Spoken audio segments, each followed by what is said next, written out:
Putin was the biggest beneficiary of Biden's bad energy policies.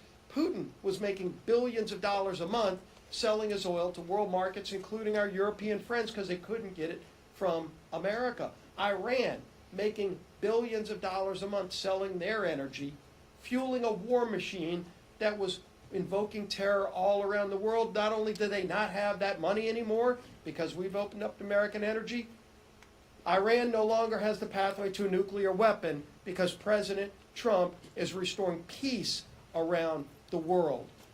And we've worked with President Trump to rebuild a strong military to stand up to the bad guys. Sadly, there are still bad guys around the world. Go look at China. Go look at Russia. Go look at Iran. Our friends appreciate that. All of our allies around the world, the president's in Davos right now, making the case for why it's so important for America to finally be back on the world stage, where we can protect our allies. If you look at interest rates, finally coming down. We want to keep that progress, by the way. We say, let's keep going because Biden did so much damage that even though it's down, it's not down to pre-Biden levels, but it's finally heading in the right direction. Inflation, because we've gotten control over spending, inflation's finally coming down again. Investment into America. People actually want to build things and create jobs in America again. $18 trillion of investment has been announced in the last year of plants, big manufacturing facilities coming back to America. That's only the first year of President Trump working with a Republican Congress delivering for the American people. That's what it looks like. And this week's no different. We're bringing more bills to continue to get this country back on track. 4 more appropriations bills, which will mean all 12 of the bills that fund the government and set new priorities. And oh, by the way, lower spending. You used to wonder under Biden, how much more is government going to spend than they did the year before? This year will actually be spending less than the year before. So controlling spending while getting the country back on track. Billions in regulations that add to the cost that everything buys are finally eliminated, where red tape in Washington is being cut. We're moving a Congressional Review Act this week, Pete Stauber's bill, that finally allows us to develop the critical minerals that are here in the United States so we don't have to get them from China. So one after another, we're continuing to take steps to make America great again, to bring back that golden age that our whip was talking about.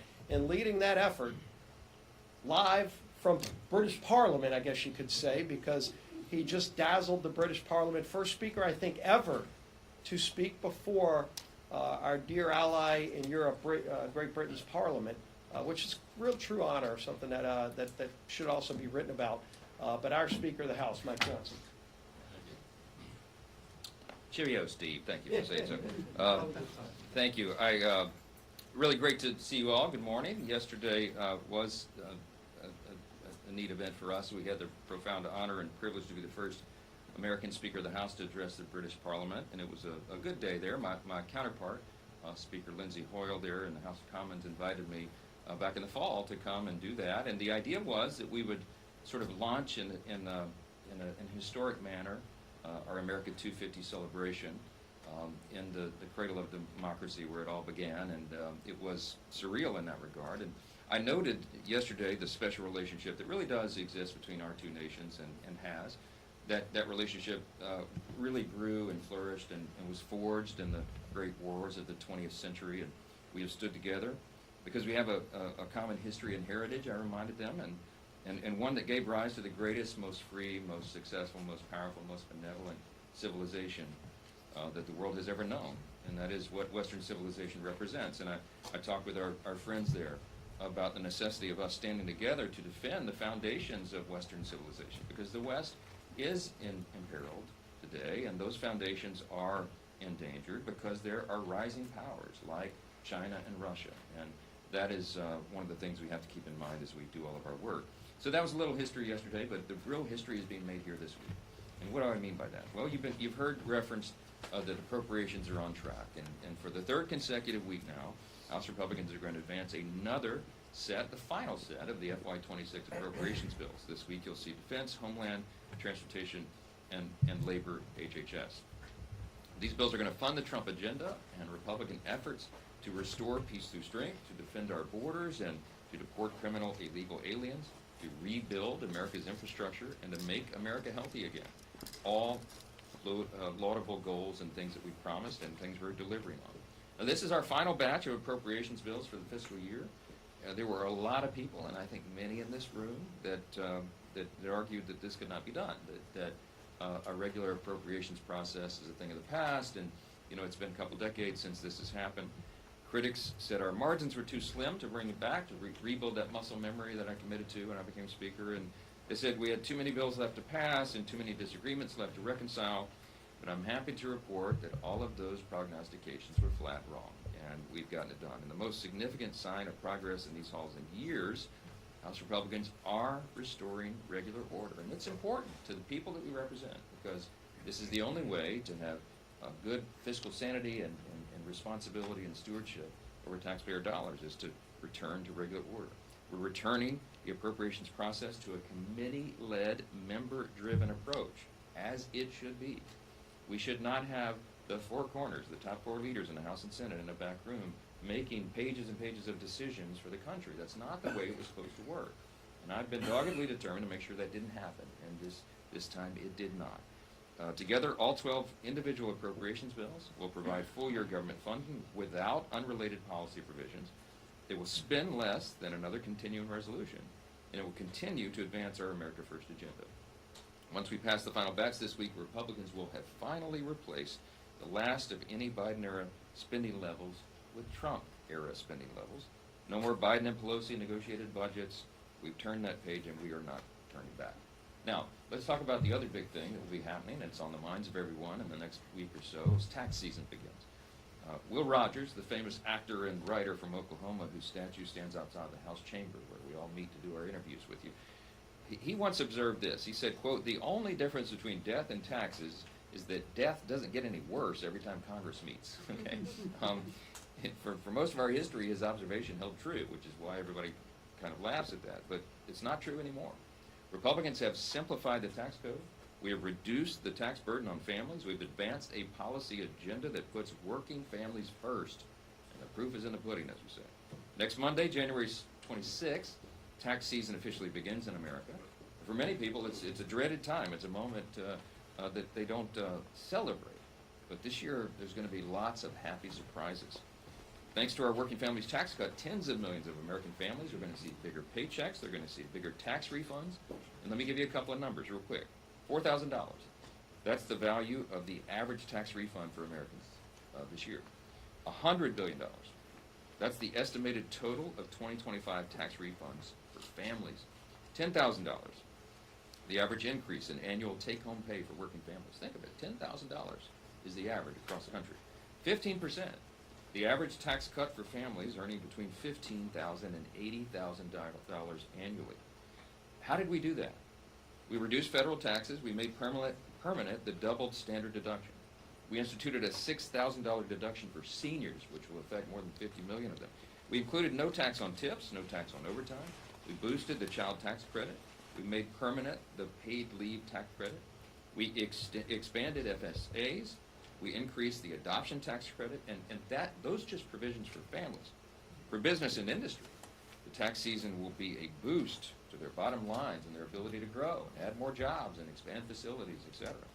Our agenda supports Main Street over Wall Street, and we did that by making a 20% small business deduction permanent, doubling small business expensing to $2.5 million, providing child care tax credits to businesses, reducing paperwork burdens by increasing the 1099 reporting threshold, expanded opportunity zones with more than $100 billion in new investments in rural distressed areas, and we raised the death tax exemption for family farms.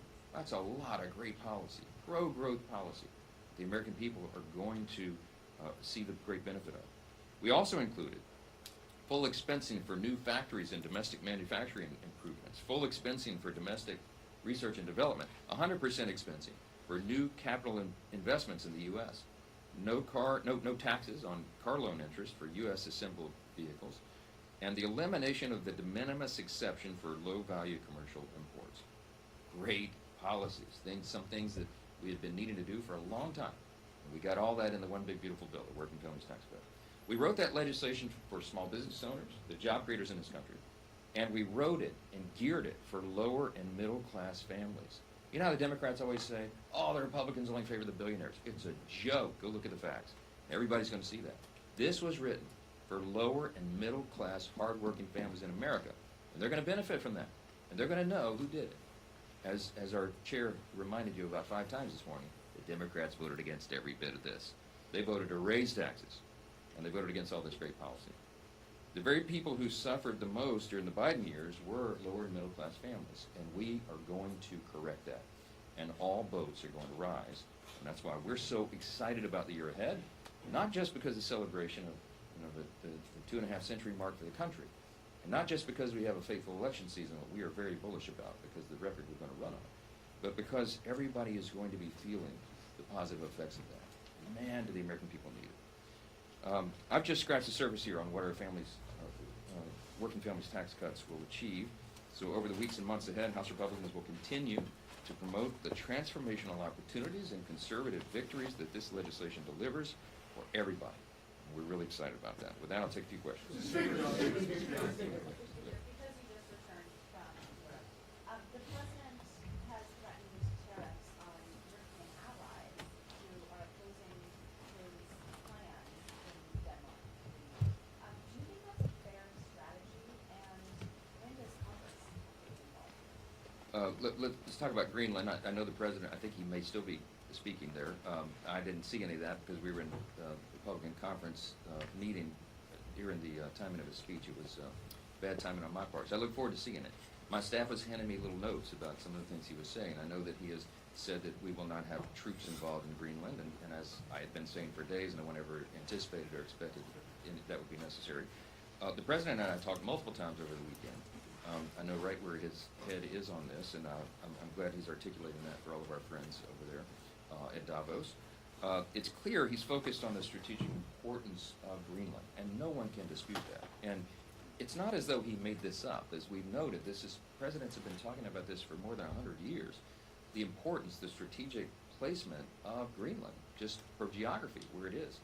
And if you look at the top of the map, as our friends in the UK call the High North, the Arctic region, it is a very strategic place for us to have a presence and military presence, to be more specific, because it would protect from aggressions from Russia and China, most specifically. The president is right to highlight that, and our NATO allies have to acknowledge those facts, and I think they do. So when I was across the pond over in London, I encouraged our friends to continue to work with President Trump so we can find common ground and chart a path forward that protects the needs of the people of Greenland and the needs of our collective security in the Arctic. All of us, not just Americans, but all of our allies around the world. Our two countries, England and the UK and the US, are no stranger to disagreements, and that applies to all of our allies in NATO, which is an important organization. And I'm confident that we'll work together to reach a solution that benefits both Europe and the U.S. We'll all have to see the president will use every option on the table, and we'll see what develops. I don't. Wait a minute. I don't know that there's any specifics about that. So asking me about it is a futile exercise. Okay. Yes, ma'am. Yeah. You recognize the rank and file of Russia and military aggression and the necessity of Greenland as a strategic point. Nevertheless, Donald Trump has nominated Vladimir Putin as a member of the Board of Peace 2000. Do you have any reaction to that? Well, I think there's a long list of people nominated for the Board of Peace, and I think some of the details are still being determined. And for $1 billion, you get a permanent seat. I saw over the weekend. I've not dug into the details of that. It's not within our purview. It's an administration project, but I think it's one that's greatly welcomed. We need a Board of Peace there. We because of American strength, we ended that conflict there, and we got the hostages released, all but one who's deceased so far. And the peace has to be continued. It's very fragile.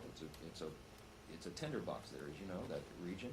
But because of President Trump's bold leadership, we were able to end that conflict, and everybody knows that. So we're gonna trust that insight in the administration to sort that out, to figure it out. We have very bright people over there working on it. Our envoys, Witkoff and the rest of the team. President's son-in-law himself is there. I mean, you have a great group of people, and Marco Rubio is our Secretary of State. We have tremendous confidence in. We will figure this out, but I'm not the one to answer the details on that. We'll have to find out. Yes, ma'am. Yes, ma'am. Yes, go ahead. Yes, right behind Manu. So. Yes, go ahead. Republicans in the Senate have been increasing pressure on you to bring articles of impeachment against two judges, one in D.C., one in Maryland. What is your response to that? I'm for it. I mean, I think Judge Boasberg is one who's been mentioned, and these are some egregious abuses. I mean, as you know, my background's constitutional law. I used to lead the Constitution Subcommittee in the House Judiciary Committee. Impeachment, as we have discussed altogether many, many times, is an extreme measure, but extreme times call for extreme measures. And I think some of these judges have gotten so far outside the bounds of where they're supposed to operate, it would not be, in my view, a bad thing for Congress to lay down the law, so to speak, and to to make an example of some of these egregious abuses. So we'll see where it goes. We'll have to see. I told Manu he'd be next. You have an opportunity to try to block any vote challenging Trump's tariffs. These authorities expiring at the end of the month. Will you insert in a rule a provision blocking any effort to challenge Trump's tariffs? We're determining all of that. What I would say is that I have no intention of getting in the way of President Trump and his administration and how they've been using this very effectively. I mean, you're talking about, I think it's $10 trillion or more. I don't know the exact total, but trillions of dollars have been brought into the U.S. in 1 year's time since President Trump took over. The U.S. economy is growing. Gas prices that are at 5-year low. The inflation rate is coming down. You've heard all this articulated here today. We will be touting those wins over the coming days, and part of this is because of the president's strategy. It is working, and no one can dispute that. And he has used the tariff power that he has under Article 2 very effectively. The Article 1 branch, he has not exceeded his authority. There's no reason, in my view, for the Article 1 branch to intervene in that, and we'll have to see how it plays out. So I'm not going to project one way or the other how it goes, but that is our perspective. We want to assist President Trump and his administration in continuing to deliver for the people, to deliver the American First agenda, and to continue this great run of victories that we have had and we've been experiencing. Last one back. Thank you, Mr. Speaker. What do you make of the growing number of Democrats who say they're going to oppose the DHS funding bill, and do you foresee any issues getting that bill passed by the end of the week? It's very unfortunate. I think we will get it passed. I saw a statement by a number of the Democrat leaders on the Appropriations Committee who said that this needs to happen. They said ICE is a separate issue.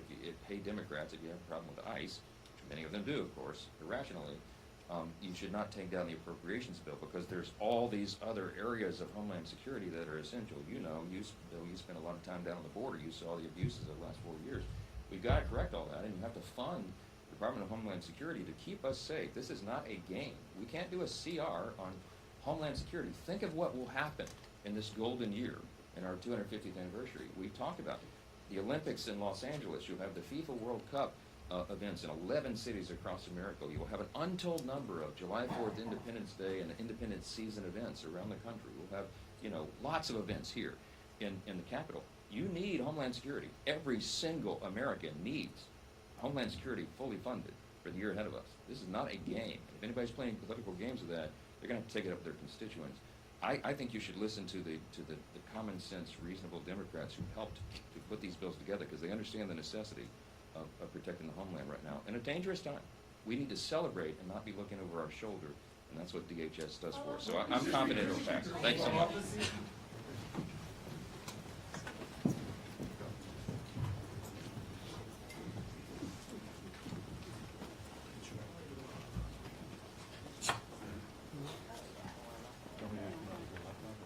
No, I'm going to stay here.